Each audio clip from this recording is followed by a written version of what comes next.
나보다는 훨씬 힘들 거 아니야.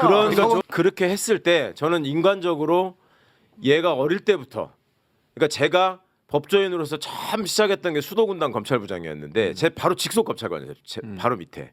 근데 그때부터 쌓아왔던 이게 30년간의 어떤 인연이나 그 사람에 대한 인식이라는 게 있잖아요. 그러니까 그런 점에 대해서 개인적인 친분을 떠나서 그냥 어떤 이게 얘는 사람으로서 내가 그 믿을 수 있다라는 게 있었는데 그렇겠죠. 이번에 하는 행동을 보면서 내가 아는 심우정이하고 검찰총장 심우정이가 이렇게 달랐구나. 근데 내가 속았구나. 아니, 속은 게 아니야. 야, 그 근데 생각이 너무 나보다 훨씬 고통스럽게 약간 위로가 되네. 그러니까 얼마나 힘들겠어. 그런 차원에서 내가 말씀을 아니 드리는 거예요. 진짜로 지금. 나보다는 훨씬 힘들 거 아니야. 그 그러니까 속은 저를- 게 아니고 네. 그때 전화해서 비분관계했던 심우정도 진짜고 예. 아 진짜요? 이번에 지귀현 판사의 판결을 네. 빙자해서 윤석열을 풀어준 심우정도 진짜예요. 예. 응? 우와. 그러니까 이제 우리가 이제 어떤 사람들의 행위를 비평을 할 때 저 나쁜 놈이니까 저런 짓을 하는 거야 이러면 그건 비평이 아니에요. 음. 그러니까 우리가 어떤 사람의 행위를 비평을 할 때는 누군가가 어떤 행동을 했잖아요. 네. 그러면 그 행동은 어떤 의지의 표현이에요.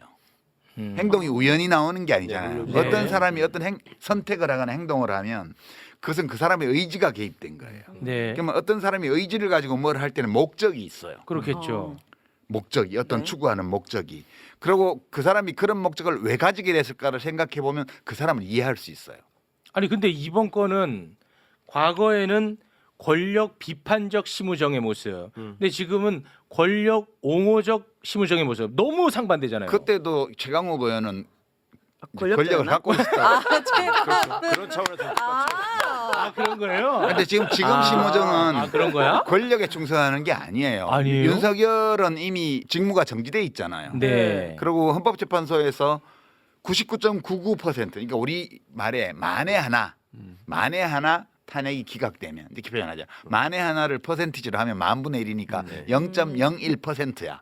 한 그 정도의 가능성으로 기각이나 각하 가능성이 있고 99.99%의 확률로 탄핵 인용이에요. 몇 대 네. 몇으로 하든 뭐 상관없이 탄핵 인용이라고 이제 저는 보는데 그 조건에서 충성할 이유는 없어요.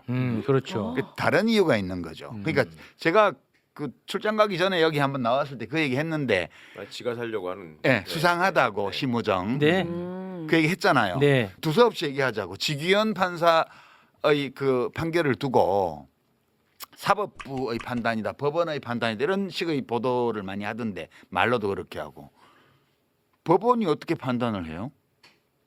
법원이라는 조직은 판결하지 않아요. 네. 판사가 사법부라는 건 존재하지 않아요. 그것은 지귀현 부장판사가 배석판사 둘이 딱 교체된 직후에 그냥 자기 독단으로 한 판결이라고요. 네. 그러니까 날로 계산해라 하고 법에 돼 있는데 시간으로 계산해서 위법 판결이거든요. 네. 그다음에 체포적부심이든 구속적부심이든 그렇게 해서 다 산입하지 않도록 돼 있는데 그렇죠. 산입했잖아요. 네. 그것도 위법이에요. 그러니까 그렇습니다. 그 사람이 그런 판단을 할 수는 있어요. 아 이건 시간으로 계산하는 게 맞아. 인권보호 측면에서 할 수 있는데 그거는 판사직위원의 생각이지 사법부나 법원의 생각이 아니에요. 그렇죠.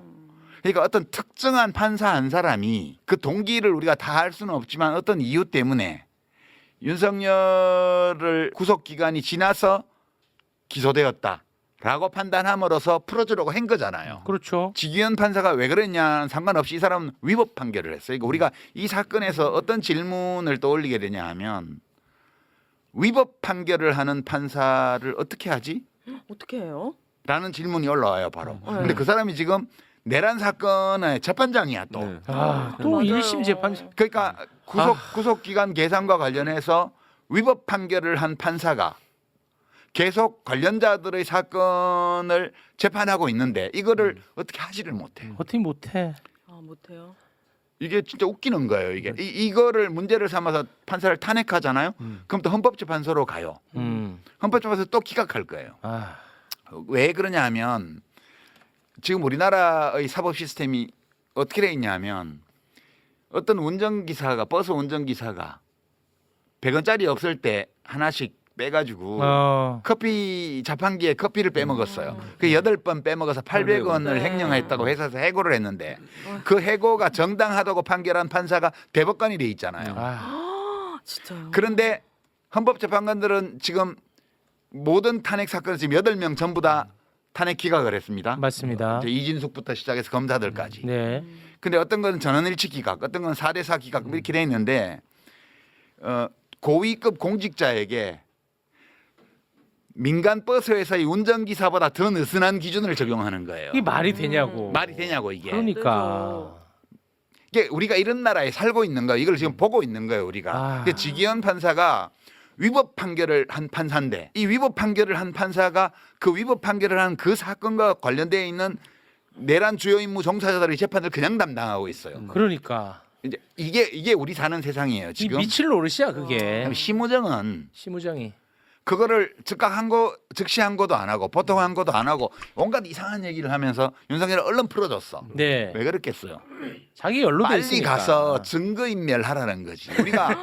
우리가 어떤 대상의 행위를 비평 이해를 하려고 할 때 그 사람이 어떤 목적을 가지고 그 목적을 이루는 의지를 가지고 어떤 행위를 했다 이렇게 봐야지. 네. 심우정은 그냥 권력의 아버는 나쁜 놈이니까 이렇게 말하면 이게 해석이 안 돼요. 그렇지. 그러니까 심우정 검찰총장은 자기 자신을 보호하기 위해서 그렇죠. 그 일을 했다고 봐야 돼요. 그러니까 네. 지금 윤석열은 관저로 돌아가서 신나게 증거인멸을 하고 있는 거죠. 왜냐하면 비서실장이 옆에 막 그 석방돼서 나올 때 네. 정진석 비서실장이 따라다니고 네, 따로 왔어요. 지금 직무정지된 대통령인데 비서실장이 그 옆에 왜 나타나?